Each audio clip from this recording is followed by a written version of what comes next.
Nosso estudo de hoje está no Evangelho de Mateus.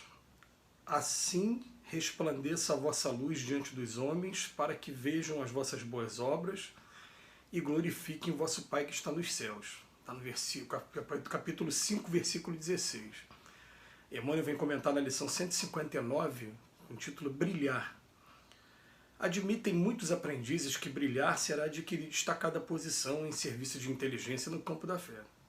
Realmente excluir a cultura espiritual em seus diversos ângulos da posição luminosa que todos devemos aspirar seria arrematada insensatez. Aprender sempre para melhor conhecer e servir é a destinação de quem se consagra fielmente ao mestre divino.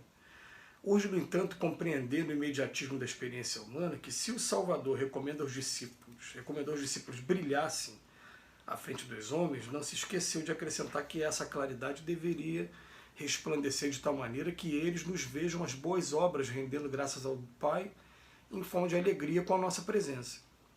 Ninguém se iluda com os fogos fatos do intelectualismo artificioso. Ensinemos o caminho da redenção, tracemos programas salvadores onde estivermos.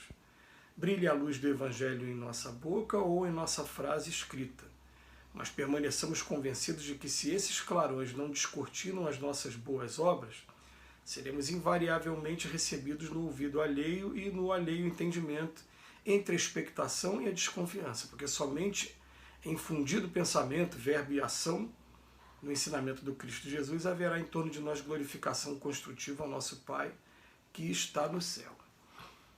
Sempre muito bom a gente estar ouvindo o Emmanuel e qualquer outro doutrinador lembrar a gente de que nenhum pretendente ao apostolado, ao serviço com Cristo, brilha somente com cultura.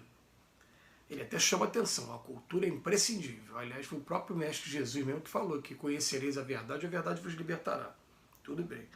É um dever nosso a gente tá buscando o estudo diariamente, é diário mesmo. Né? E eu costumo até brincar às vezes com alguns amigos tem alguns amigos que eu conheço que não abraçaram fé nenhuma, não abraçaram religião nenhuma e que praticam alguns preceitos de maneira tão natural que eu fico assim envergonhado perto deles. Eu falo, poxa, eu preciso ler todo dia para colocar na prática alguma coisa. Vocês já colocam na prática de maneira espontânea, né? Mas vem a doutrina espírita dizer para a gente que na verdade isso foi conquista deles em experiência passada, porque ninguém tem privilégios na criação. Ninguém nasce sabendo mais ou menos. Todo mundo, em sua origem, foi criado simples e ignorante. Tudo bem. Mas eu me lembro com muito carinho do Divaldo Pereira Franco, esse expoente espírita que a gente tem entre a gente até hoje, com mais de 94 anos, que ele diz que chegou um momento que a Joana de Ângeles, que é a mentora dele, falou, agora vamos trabalhar porque as nossas palavras, suas palavras só vão ter força de verdade quando você começar a trabalhar. E o Emmanuel, de uma maneira muito sintética e muito direta, muito franca, ele fala aqui pra gente, né? Ele fala pra gente que então, um texto, ele usa 3 palavras aqui, pensamento, verbo e ação. É pensamento, verbo e principalmente ação. Então não adianta a pessoa ficar falando bastante. Aliás, quando a gente vai tratar desse tema, é até interessante que uma vez eu estava conversando com uma pessoa da família, e ela falando assim, ela dentro da religião dela, ela falou, pô, eu fui convocada hoje para falar sobre um determinado tema, mas esse tema eu não quero falar sobre ele não, porque eu ainda não pratico, então eu não quero falar sobre ele. Na hora eu chamei a atenção dela, falei, mas espera aí, quando a gente começa a estudar o Evangelho, você falar só daquilo que você tem domínio, é você fugir do aprendizado, porque vocês vão perceber o seguinte, que quando a gente começa a estudar, parece que as coisas conspiram para que você comece a falar de assuntos que você não domina, para que você seja obrigado a estudar, até se exponha também, porque quando a gente está falando, a gente está expondo as nossas fraquezas, não tem jeito. Todo orador está se expondo, porque vocês vão perceber o seguinte, aquilo que já é uma conquista daquele orador, normalmente ele não vai abordar, ou se abordar, ele vai abordar com menos importância. Normalmente ele vai abordar aquilo que é uma dificuldade para ele. chamou a atenção dele e ele acaba passando para as pessoas que estão ouvindo. Mas quando a gente começa a praticar, de alguma maneira, se entregar aos serviços, a gente vai percebendo que a coisa começa a mudar, a gente começa a enriquecer de exemplos, principalmente. Exemplos que muitas das vezes a gente fica com vontade até de trazer para estudos mais longos ou estudos simples como esse, mesmo correndo o risco de ser mal interpretado, porque diz o Evangelho que não saiba a mão esquerda o que dá a mão direita, né? Mas a gente às vezes usa um ou outro exemplo e corre o risco das pessoas interpretarem, né, que você está querendo de repente buscar a luz, buscar o brilho, mostrar as suas boas obras e fugir do conceito de humildade. Mas não, a gente às vezes usa um ou outro exemplo para mostrar que é possível, gente. Que a gente pode sim começar a trabalhar e sentir esses efeitos, né, a troca de energias, de sentimentos, de gratidão, ou até mesmo a vontade cada vez maior de estar se envolvendo com outros trabalhos, porque a energia que a gente tem contato nesses momentos é tão boa, é tão leve, é tão tranquila, que vale a pena a gente dar aquela investida assim. Então, a gente aconselha como? Vamos todos os dias, receita de bolo, prece, pelo menos quando acorda e quando dorme, leitura edificante e prática da caridade. É todo santo dia. Tem que conjugar uma com a outra. E, é claro, esses três, que na verdade é a receita do seu Altivo Panfiro, querido amigo, que foi referência e é referência até hoje para muita gente, na verdade cada um dos três é prece, pensamento, sentimento também, né?